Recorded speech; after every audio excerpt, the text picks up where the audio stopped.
नमस्कार, बहुत स्वागत है आपका। मैं हूं आपके साथ ऋतु ज्ञानवानी। सबसे पहले बात जशपुर के करेंगे। शराबी शिक्षक का वीडियो वायरल हुआ है। शराब के नशे में चूर था, झूमता दिखाई दिया है शिक्षक। पत्थलगांव माध्यमिक शाला का शराबी शिक्षक बीईओ कार्यालय के पास दिखा है। शराबी शिक्षक, डीईओ की सख्ती शराबी शिक्षक पर बेअसर दिखाई दी। डीईओ ने शराब न पीने का शपथ पत्र भरवाया था। और ज्यादा जानकारी के लिए दीपक हमारे साथ जुड़ गए हैं। दीपक, शराबी शिक्षक नशे में चूर नजर आ रहा है, क्या ज्यादा जानकारी? जी ऋतु, मैं आपको बताऊं कि जशपुर जिले में शराबी शिक्षकों के अक्सर जो है वीडियो वायरल होते रहते हैं और इन सब स्थिति से निपटने के लिए जशपुर की जो नवपदस्थ डीईओ हैं, इन्होंने एक आदेश जारी किया था और इस आदेश में उन्होंने कहा था कि जिले के सभी शिक्षक जो हैं वो शपथ पत्र दें कि कोई भी ड्यूटी के समय या सार्वजनिक रूप से शराब का सेवन नहीं करेगा। लेकिन इनके आदेश की लगातार अवहेलना की जा रही है और जो शिक्षक हैं वो इनके आदेश का मखौल उड़ाते नजर आ रहे हैं और शपथ पत्र भरने के बाद भी कई शिक्षकों की ऐसी तस्वीर सामने आती रहती है। आज भी पत्थलगांव बीईओ कार्यालय के महज 100 मीटर की दूरी पर स्थित बालक पूर्व माध्यमिक शाला में एक शिक्षक जो है शराब के नशे में धुत था और स्थानीय लोगों ने उसका वीडियो बना लिया और वीडियो वायरल होने के बाद जो विकासखंड के जो बीओ हैं उन्होंने कार्रवाई की बात कही है। लेकिन जिस तरीके से लगातार जशपुर जिले में शिक्षकों के जो इस तरह के वीडियो सामने आ रहे हैं तो कहीं ना कहीं इसमें लगाम लगाने की जरूरत है और जो प्रशासन है कहीं ना कहीं इन शराबी शिक्षकों के सामने जो है वो कमजोर साबित होता नजर आ रहा है। बहरहाल अब देखना होगा कि दोषी शिक्षक के खिलाफ क्या कार्रवाई की जाती है। दीपक, यहाँ पर प्रशासन का भी कहीं ना कहीं ढीला रवैया हम देख रहे हैं, क्योंकि आप बता रहे हैं कि आए दिन ऐसे मामले आते हैं और इससे पहले भी जो ये शिक्षक है शराब के नशे में चूर नजर आ रहे हैं। इनसे शपथ पत्र भरवाया गया, सख्ती दिखाई गई, पर उसका कोई असर नहीं हुआ। आखिर ऐसा ढीला रवैया मॉनिटरिंग के तौर पर हम देखें प्रशासन का, क्यों आखिर? जी, मैं आपको बताऊं कि जशपुर जिले की जो नवपदस्थ डीओ हैं, इन्होंने आते के साथ ही जो है स्कूलों का दौरा किया और उन्होंने देखा कि जशपुर जिले में जो शराब पीकर आने वाली शिक्षकों की संख्या है वो काफी ज्यादा है और उसके बाद उन्होंने जो है एक शपथ पत्र यहाँ पर दिया सभी स्कूलों में और उसमें उन्होंने ये भरवाया कि जो भी शिक्षक है वो सार्वजनिक तौर पर ना शराब का सेवन करेंगे ना शराब पीकर स्कूल आएंगे। लेकिन इनका जो ये शपथ पत्र है सिर्फ कागजों पर भी नजर आ रहा है, क्योंकि लगातार जिस तरीके से मामले सामने आ रहे हैं प्रशासन की ये जो पहल है और कोशिश है ये कहीं ना कहीं फेल साबित होती नजर आ रही है। और जो विकासखंड के जो अधिकारी हैं, जो जमीनी स्तर के अधिकारी हैं, सीएससी हैं, शंकु समन्वयक हैं, इनके दौरे जो है आए दिन स्कूलों में होने चाहिए और नियमतः इनको प्रतिदिन स्कूलों में दौरा करना होता है। लेकिन ये जो है अपनी ड्यूटी सही तरीके से नहीं निभाते हैं, जिसकी वजह से ऐसी तस्वीरें सामने आती है। और जो शंकु समन्वयक है, बीओ हैं, इनकी अगर लगातार इनके द्वारा स्कूलों का निरीक्षण किया जाए तो इस तरीके की तस्वीर आने बंद हो जाएगी और जो शिक्षक है वो शराब पीना जो है बंद कर देंगे। लेकिन कहीं ना कहीं यहाँ पर जो है शिक्षा विभाग के अधिकारियों और कर्मचारियों की लापरवाही है और जिसकी वजह से इस तरीके की। ठीक, बहुत बहुत शुक्रिया दीपक। बलौदाबाजार में सीएम की भेंट मुलाकात हुई है और बघेल ने भेंट मुलाकात में बड़ी सौगात दी है। रोहांसी को नगर पंचायत बनाने की घोषणा की गई। पलारी के अमेठी में महानदी पर पुल बनेगा। संडी गांव में उप तहसील कार्यालय भवन बनेगा। ओड़ान गांव में 50 लाख के कार्यों का घोषणा की गई है। मोहान गांव में तटबंध का निर्माण किया जाएगा। न्यूज 18 ने तटबंध पर खबर दिखाई थी। उन्होंने उनसे कई बार मेरी मुलाकात हुई, तब भी इस विषय में चर्चा हुई थी और आज जब हम लोगों ने फैसला किया कि हमारी जो स्कूल है इसकी रंगाई पुताई प्राकृतिक पेड़ से होगी।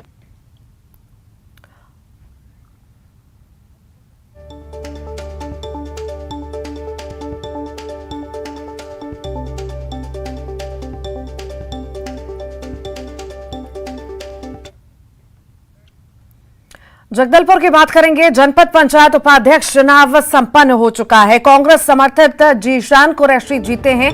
जीत के बाद कांग्रेसियों में जश्न का माहौल देखा गया।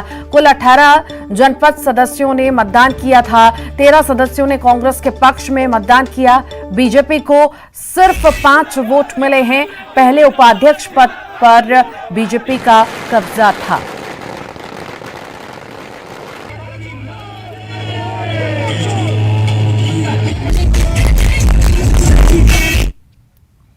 धमतरी से बड़ी खबर की बात कर लेते हैं। कलेक्ट्रेट के अंदर कांग्रेस नेताओं का प्रदर्शन देखने को मिला है। बीजेपी युवा मोर्चा के पुतला दहन का विरोध किया गया। पुतला दहन के दौरान हुए हादसे का विरोध हुआ।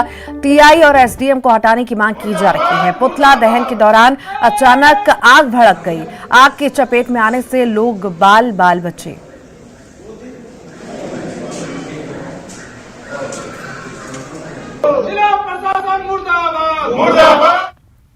खबरदार से बड़ी खबर की बात करते हैं। पति ने पत्नी की निर्मम हत्या की है।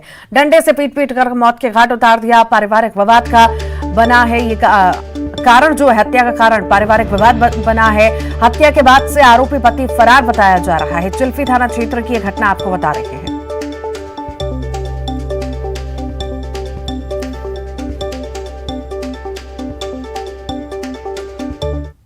बिलासपुर से बड़ी खबर है। महिला की पीट पीट कर हत्या की गई है। घर में मिली है महिला की लाश। चरित्र पर शक को लेकर हत्या की आशंका है। हत्या का संदिग्ध आरोपी पति हिरासत में है। मस्तूरी थाना क्षेत्र के लिमतरा का यह मामला आपको बता रहे हैं।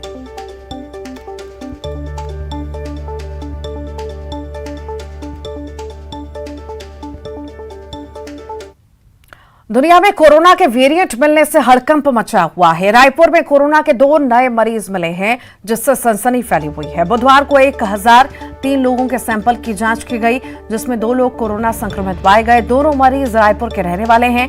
कोरोना पॉजिटिविटी दर 0.2% दर्ज की गई है।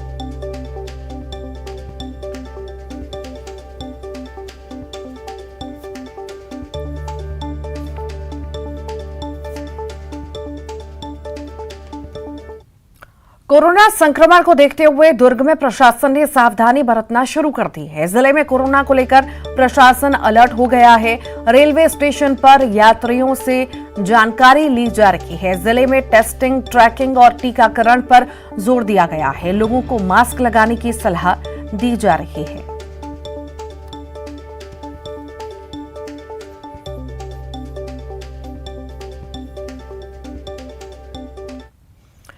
रायपुर से बड़ी खबर की बात करते हैं। छत्तीसगढ़ में कोविड को लेकर स्वास्थ्य विभाग अलर्ट मोड पर है। कोरोना को लेकर स्वास्थ्य विभाग ने 2 तरह से तैयारी की है। स्वास्थ्य विभाग की पूरी स्थिति पर नजर है। अस्पताल में बेड, ऑक्सीजन की पर्याप्त उपलब्धता है। दवाइयां और टेस्टिंग किट पर्याप्त हैं। पॉजिटिविटी सैंपल्स को जीनोम सीक्वेंसिंग के लिए भेजा जा रहा है। 3 लाख से ज्यादा वैक्सीन डोज उपलब्ध हैं। कोविड के नए वेरिएंट के दस्तक के साथ ही छत्तीसगढ़ में स्वास्थ्य विभाग भी अलर्ट हो गया है। इस वक्त मेरे साथ पैंडेमिक कंट्रोल के संचालक डॉक्टर सुभाष मिश्रा हैं। इनसे ही जान लेते हैं कि किस तरह की तैयारी इस वक्त स्वास्थ्य विभाग की है। हम लोगों ने 2 प्रकार की तैयारी की हुई है। एक तो पूरी स्थिति पर नजर रखे हुए हैं कि संख्या बढ़ने पर उसके अनुरूप हमारे पूरी व्यवस्था रहे। अभी 2 केसेस कल यहाँ मिले हैं, जो रायपुर के हैं। हमारे यहाँ अस्पतालों में बिस्तरों की संख्या, ऑक्सीजन की उपलब्धता, इंजेक्शंस और अन्य दवाइयाँ, टेस्टिंग, ये सभी पर्याप्त मात्रा में है। घबराने की आवश्यकता नहीं है। आवश्यकता पड़ने पर हर मरीज को समुचित उपचार मिल जाएगा, लेकिन सावधान रहने की आवश्यकता है। ऑक्सीजन सिलेंडर को लेकर के बताया जा रहा है कि प्लांट बहुत सारे बंद हो चुके हैं, तो उसको अब कैसे एक्टिव करेंगे? प्लांट बंद नहीं है, उनका उपयोग नहीं हो रहा है, क्योंकि ऑक्सीजन जितना जरूरत होगा तभी तो उपयोग होगा। इसके अतिरिक्त हमारे पास 10,000 से अधिक ऑक्सीजन कंसंट्रेटर उपलब्ध हैं, जो जरूरत पड़ने पर इस्तेमाल किए जा सकते हैं। जितने भी रोगियों को ऑक्सीजन की जरूरत पड़ेगी, हमारे पास पर्याप्त है। वैक्सीनेशन हमारे यहाँ 5 करोड़ से ऊपर डोज लग चुकी हैं। वैक्सीनेशन से इम्यूनिटी बढ़ती है। वेरिएंट कोई भी हो, उससे लड़ने के लिए प्रतिरोधक क्षमता चाहिए, नंबर 1। नंबर 2, वेरिएंट अगर कमजोर भी होगा, लेकिन कमजोर व्यक्ति के ऊपर वो ज्यादा प्रभाव डाल सकता है, खास करके जिनको डायबिटीज, ब्लड प्रेशर हो, कम उम्र के बच्चे हों, गर्भवती महिला हो, वृद्ध पुरुष हों, तो ऐसे लोगों को सावधान रहने की ज्यादा आवश्यकता है। तो आने वाले दिनों में कोई ऐसा दिशा निर्देश अलग से जारी किया जाएगा? जैसी स्थिति बनेगी उसके अनुरूप दिशा निर्देश जारी किए जाएंगे। अभी जो फिलहाल है वो ये है, जीनोम सीक्वेंसिंग के लिए सभी सैंपल को भेजेंगे। भारत सरकार का नया निर्देश है। इसके अतिरिक्त हम लोग अभी भी कोविड एप्रोप्रिएट बिहेवियर का पालन करें, ये निर्देश पूर्व से ही लागू है। बूस्टर डोज सभी को लगा लेना चाहिए, क्योंकि स्थिति अगर बिगड़ी तो ये आपके बचाव में सहायक बनेगी, नंबर 1। नंबर 2, अभी 3 लाख से अधिक हमारे पास डोजेज वैक्सीन की उपलब्ध हैं।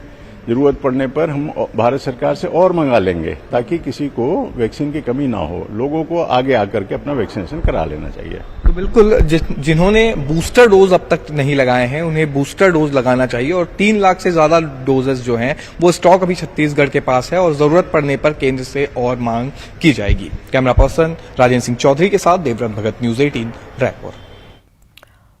रायपुर से बड़ी खबर है, कोरोना को देखते हुए हैं चैंबर ऑफ कॉमर्स की अपील। कोविड से बचने के लिए सुरक्षात्मक उपाय अपनाने की अपील की गई है। बाजार में लोगों की आवाजाही सुगम बनाने को कहा गया है। दुकान के कर्मचारियों और ग्राहकों की सुरक्षा के निर्देश हैं। कोविड-19 सुरक्षा के उपाय अपनाने की अपील की गई है।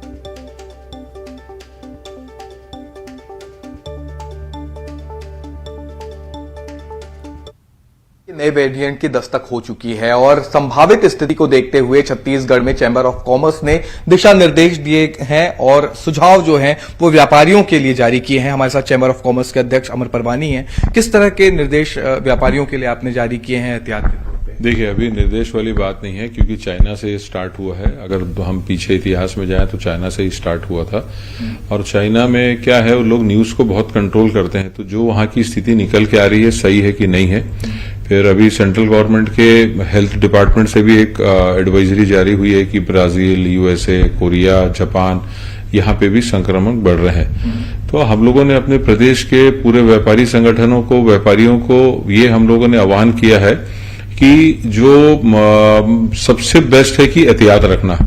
और हम लोग जो जैसे कोविड-3 में कब छत्तीसगढ़ में आया, कब निकल गया, पता ही नहीं चला। उस प्रकार से अगर हमारे पूरे व्यापारी वर्ग और पूरे संगठन के लोग जागरूक होके जो उन्होंने कोविड-1, कोविड-2, कोविड-3 में जो पालन किया था उसको अगर हम पहले से पालन करना चालू करेंगे तो आगे जाके जो स्थिति है पूरे प्रदेश में बहुत अच्छी कंट्रोल रहेगी। और हम आज कलेक्टर साहब से ही मिलेंगे और शासन प्रशासन से भी जो मदद है वो भी बात करेंगे, लेकिन हम एहतियात के तौर पे अपने व्यापारियों को सारी सावधानी रखने के लिए एक आह्वान किया। बिल्कुल, मुसीबत में फंसने के बाद निकलने की नौबत न आए इसलिए पहले से ही अलर्ट रहें और एक तरह से चैंबर ऑफ कॉमर्स की तरफ से ये अपील की जा रही है कि व्यापारी भी सजग रहें, कोई भयावह स्थिति ना हो। इसलिए पूरे जो कोविड गाइडलाइन है, प्रोटोकॉल्स हैं, उनको फॉलो करने की अपील चैंबर ऑफ कॉमर्स द्वारा की गई है। कैमरा पर्सन राजेंद्र सिंह चौधरी के साथ देवव्रत भगत, न्यूज 18 रायपुर। दुनिया पर एक बार फिर से कोरोना का खतरा मंडराने लगा है, लिहाजा भारत भी अलर्ट हो गया है। लेकिन सवाल यह है कि कोरोना कंट्रोल के लिए जो कोविड वैक्सीन और प्रिकॉशन डोज लाए गए हैं उसका किस हद तक इस्तेमाल हो पाया। बिलासपुर जिले के टीकाकरण अधिकारी ने बताया कि प्रिकॉशन डोज लगाने की दिशा में टीम ने हर बेहतर काम किया। एक्सपायरी से पहले ही डोज की खेप को खत्म कर दिया गया। ये था कि जो नियर बाय एक्सपायरी वाले थे, सितंबर अक्टूबर एक्सपायरी वाले थे, दिसंबर एक्सपायरी वाले हैं, नवंबर एक्सपायरी वाले जो थे नियर बाय एक्सपायरी, तो वैक्सीन तो यूटिलाइज करना था, ख़त्म करना था। और घर घर दस्तक के साथ में कैंपेन अपन ने चलाया है और बिफोर टाइम हमने ख़त्म कर ली उन सारी चीज़ों को। कितनों को लगना था, कितने लगवा चुके और अभी क्या बाकी है प्रिकॉशन डोज वाले लोग? देखिए, प्रिकॉशन डोज जो है करीब 45% लोगों को लगा है, बाकी तो 99% एबव है आपको फर्स्ट एंड सेकंड डोज जो है।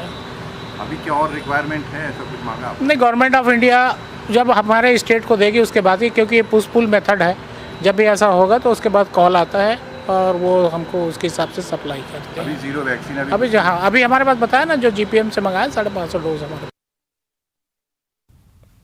बलौदाबाजार दौरे पर सीएम बघेल, किसान के घर मुख्यमंत्री ने खाना खाया। किसान अग्नू कोसले के घर भोजन किया। मुख्यमंत्री ने लाल भाजी, पालक भाजी खाई है, कुसुम भाजी, टमाटर की चटनी का स्वाद लिया। आलू भाटा, रखिया, बड़ी का भी स्वाद लिया है मुख्यमंत्री ने।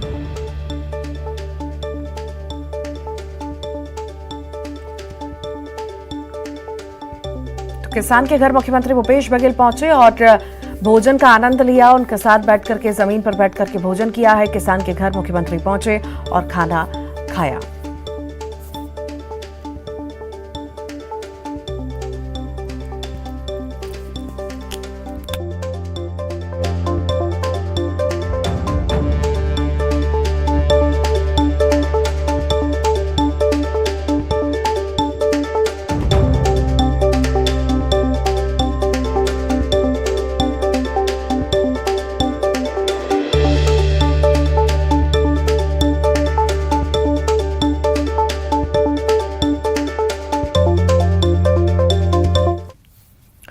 और आइए अब देखेंगे कुछ खबरें सुपर फास्ट अंदाज में।